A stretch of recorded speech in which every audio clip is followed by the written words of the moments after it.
Достар, сәлем, менің каналыма қош келдіңіздер. Басқа да сабақтарды жіберіп алмас үшін әуелі каналға тіркеліп қоюды ұмытпаңыздар. Сонымен қатар каналда плейлист деген бөлімнің ішінде барлық сабақтар сынып бойынша бөлініп тұр. Сонымен қатар мақал-мәтелдер, нақыл сөздер, қызықты деректер, ақын жазушылар бойынша да ақпараттарды каналымнан таба аласыздар.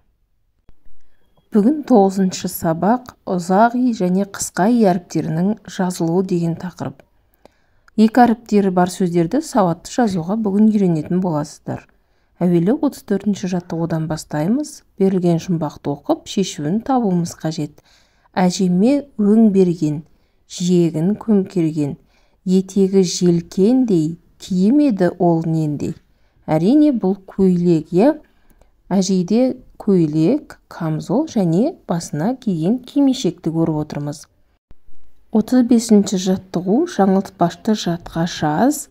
Ұзақ и және қысқа и әріптері бар сөздердің астын сыз.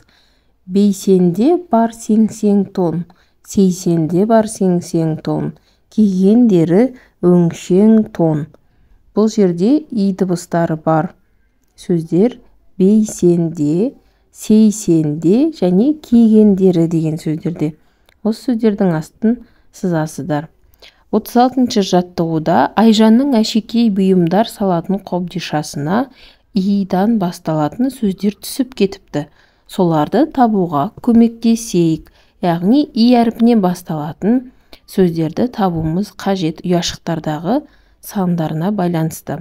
Бірінші ит, ине, ирек, илану, инелік және итбалық деген сөздерді алуымызға болады.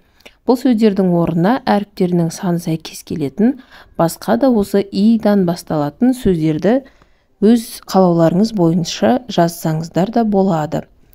Келесі 37-ші жаттығу ұзақ и мен қысқа и әріптері бар сөздерді қатыстырып жағдаяттан шығып көр. Қандай жағдаят берілген екен? Димаш дене шынықтыру сабағына киетін аяқ киімін жоғалтып алды. Ол менің аяқ киімім жоғалды. Ол өте қымбат тұрады. Оны әке-шешем туған күніме сыйлаған болатын. Табуға көмектесіңдерші деген мазмұнда хабарландыру жазды. Осы хабарландыру арқылы ол аяқ киімін таба ала ма? Таба алмаса, сен хабарландыруды қалай жазар едің?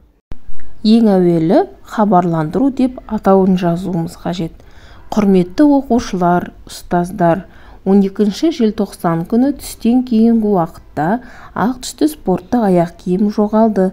Егер тауып алған болсаңыздар, төмендегі нөмірге хабарласуларыңызды немесе мектеп әкімшілігіне әкеп берулеріңізді сұраймын.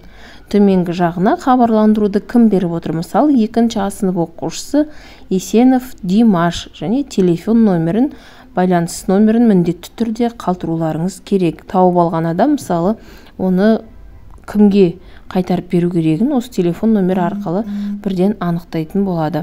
Сонымен қатар бұл аяқ киім, мысалы, мектепте жоғалған жағдайға байланысты хабарландыру жазып отырмыз, Егер көшеде жоғалтып алған болса, онда тұрғындар, қала тұрғындары деген қаратпа сөз қолдануларыңыз қажет.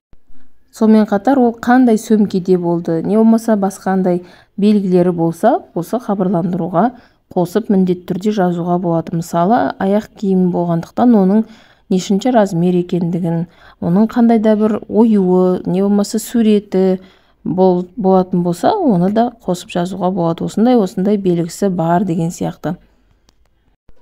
Осымен 9-ші сабаққа берілген тапсырмалар аяқталды. Енді 10-шы сабағымызға көшейік. 10-шы сабақты дәл осы тақырыпқа арналған 38-ші жаттығудан бастап оқиық. Өлеңдегі көп нүктенің орнына тиісті әріпті қойып оқы. Сол әріпті неліктен қойғаныңды дәлелде. Кім дейміз деген Несіпбек Айтұлының өлеңі берілген екен. Сыйлап үлкен ағаны, сәлем берген баланы. Кім дейміз? Әдепті екен бұл дейміз. Таудай биік талабы, жақсы оқитын баланы. Кім дейміз? Үлгілі екен бұл дейміз. Енді сыйлап, биік, оқитын деген сөздерде бірінші сөзде қысқа иді, өйткені ол дауысты дыбыстан кейін келіп тұр. Ал биік және оқитын деген үшінші және үшінші сөздерде дауыссыз дыбыстан кейін келгендіктен ұзақ иді жазамыз.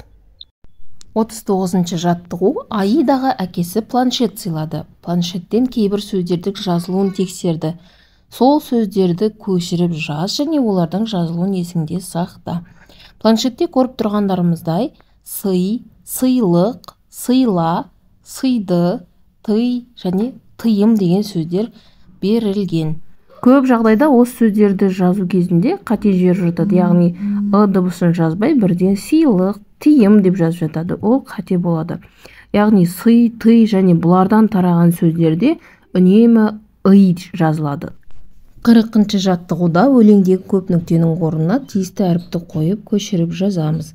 Бауыржан Ғұбайдуллиннің апам қонақ шақырып достарымды жинады. Менің туған күніме көкем көйлек сыйлады деген өлең берілген. Жинады дегенде ұзақ и, көйлек дегенде дауысты дыбыстан кейін келіп тұрғандықтан қысқа и, сыйлады дегенде дәл солай қысқа и жазамыз. Енді осы ұзақ и мен қысқа и әріптері бар сөздердің астын сызып, бір-бірімен салыстыруымыз қажет. Салыстыру барысында жаңа жоғарыда берілген ережеге сүйенеміз. Мысалы, жинады дегенде ы дыбысы жазылмайды. Сыйлады деген кезде ы дыбысы жазылады. 41-ші жаттығу. Сызба арқылы ұзақ и мен қысқа и дыбыстар туралы білетініңді өз сөзіңмен айт, ереже құрастыр. Ұзақ и ол дауысты дыбыс, сөз басында және дауыссыздан кейін жазылады. Қысқа и дауыссыз дыбыс, дауыстыдан кейін жазылады. 42-ші жаттығу. Жағдаяттан шығып көр. Бүгін Дидардың әкесінің туған күні. Сабақтан соң ол дүкенге келді. Сыйлық таңдауға біраз қиналды. Сен Дидардың орнында болсаң, әкеңе не сыйлар едің? Енді осы жағдаяттан шығып көрейік. Ең әуелі сыйлық таңдауда нені ескеру керек, соны сіздерге ұсынғым келеді. Бірінші, адамның жасын. Ол ер адам ба және әйел адам ба? Үшіншіден, ол адамның қызығушылығын білу керек. Нені ұнатады, нені ұнатпайды. Және хоббиі не? Сонымен қатар ол бос уақытын тағы да қалай өткізеді, немен шұғылданғанды жақсы көреді. Мысалы, біреулер кейбір заттардың коллекциясын жинау мүмкін, біреу кітап оқығанды жақсы көреді, біреу сурет салғанды жақсы көреді деген сияқты. Енді осы жоғарыда аталғандардың барлығын ескере отырып, қажет болады-ау, пайдасы тиеді-ау деген өздеріңіздің ойыңызға келген заттардың тізімін жасап алыңыздар. Сол заттардың ішінен қай заттың пайдасы көбірек болатындығын ескере отырып, яғни оның саны емес сапасына мән бере отырып, бір затты таңдап алсаңыздар, сіздерге әлде қайда жеңілірек болады. Міне осылай таңдасаңыздар, сіздердің таңдаған сыйлықтарыңыз міндетті түрде ұнайды деген ойдамын. Осымен берілген тапсырмалар толықтай орындап болдық. Келесі сабақта кездескенше сау болыңыздар. Келесі сабақтарды жіберіп алмас үшін каналға тіркеліп қоюды және де достарыңызбен осы видеомен бөлісіп қоюды ұмытпаңыздар.